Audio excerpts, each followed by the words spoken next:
હકી આવાજ ન્યૂઝમાં આપનું સ્વાગત છે। હું છું અજીત ઝુબેલવાલા। સમાચારમાં વાત કરીએ તો ભેસાણ વિસાવદરના પૂર્વ ધારાસભ્ય ભૂપત ભાયાણીએ કર્યો વાણી વિલાપ।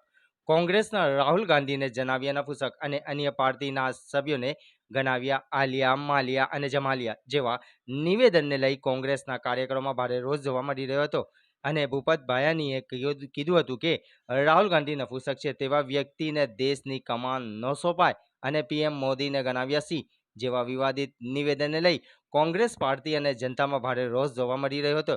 હજી તો રૂપાલાએ કરેલ વિવાદિત વાણી વિલાપનો રોષ હજી થમ્યો નથી તો જૂનાગઢ જિલ્લામાં ભાજપના બે ટોચ આગેવાનો જૂનાગઢ જિલ્લાના બીજેપીના જિલ્લા પ્રમુખ કિરીટ પટેલ અને ભેસાણ વિસાવદરના પૂર્વ ધારાસભ્ય ભૂપત ભાયાણીએ કરેલ વિવાદિત વાણી વિલાપથી જૂનાગઢ જિલ્લાના કોંગ્રેસ કાર્યકરો અને જનતામાં ભારે રોષ જોવા મળી રહ્યું છે તેમ કાસમ હોતી દ્વારા જાણવા મળ્યું હતું।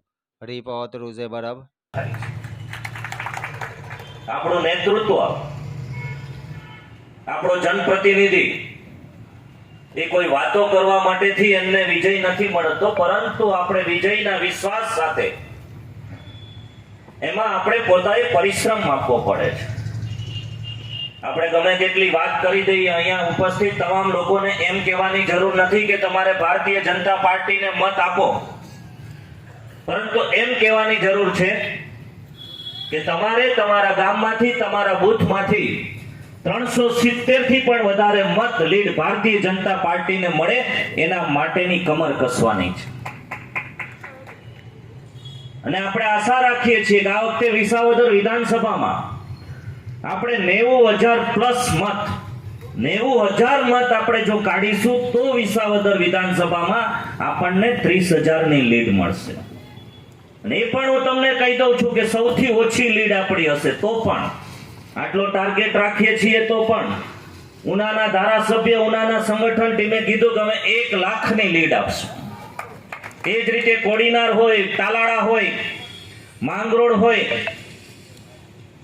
મંથન કરવા માટેની જરૂર છે। આ કોઈ ધારાસભાની ચૂંટણી નથી, તાલુકા પંચાયત, જિલ્લા પંચાયતની ચૂંટણી નથી, પરંતુ આ ચૂંટણી એ ગુજરાતના વીર પુરુષ નરેન્દ્ર મોદી સાહેબને ત્રીજી વખત વડાપ્રધાન બનાવવા માટેની ચૂંટણી છે। આપણે દરેક ગામે ગામે જઈ આપણે પોતાએ પહેલા તો આપણા પોતાના ગામની જવાબદારી લેવી પડે છે। આપણા ગામમાંથી, એટલે કે આપણું જે મતદાર યાદીમાં જે બૂથમાં નામ હોય, આપણે જે ગામના આગેવાન હોય, એ ગામમાંથી જો આપણે લીડ ન કાઢી શકીએ અને બહાર ગમે તેટલી વાતો કરીએ તો એ નકામું છે।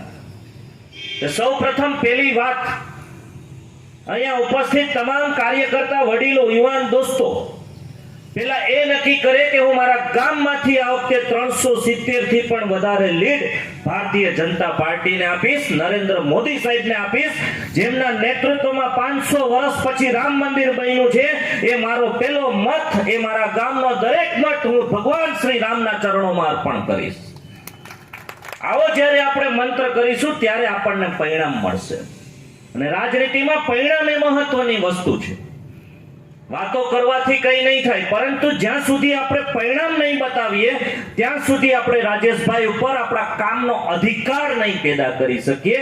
અને અધિકાર પેદા કરવા માટે આપણે આપણા મત વિસ્તારમાંથી વધારેમાં વધારે મત એ ભારતીય જનતા પાર્ટીને મળે એના માટેની ચિંતા કરવી પડે છે। હમણાં જેમ બધા વક્તાઓએ કીધું કે દેશના વડાપ્રધાન તરીકે નરેન્દ્ર મોદી સાહેબ જ્યારે ફરી વખત વડાપ્રધાન બનવાના છે, રાજેશભાઈ પણ સાંસદ તરીકે ચૂંટાવાના જ છે, પરંતુ આપણે એમાં વધારે સહભાગી થવા માટે પરિશ્રમ કરવાનો છે। દરેક ગામે ગામે હું જે બોલું એ તમે વાત કરશો તો તરત મતદાર અને દરેક ગામના આમ ખેડૂત ભાઈને પણ મગજમાં ઉતરશે તમારે બોલવાનું મોદી, અને હું સામેથી બોલીશ। તમે વિચાર કરો, આપને ઘરમાં ગેસ, મિત્રો આ રાષ્ટ્રના હિતની ચૂંટણી છે।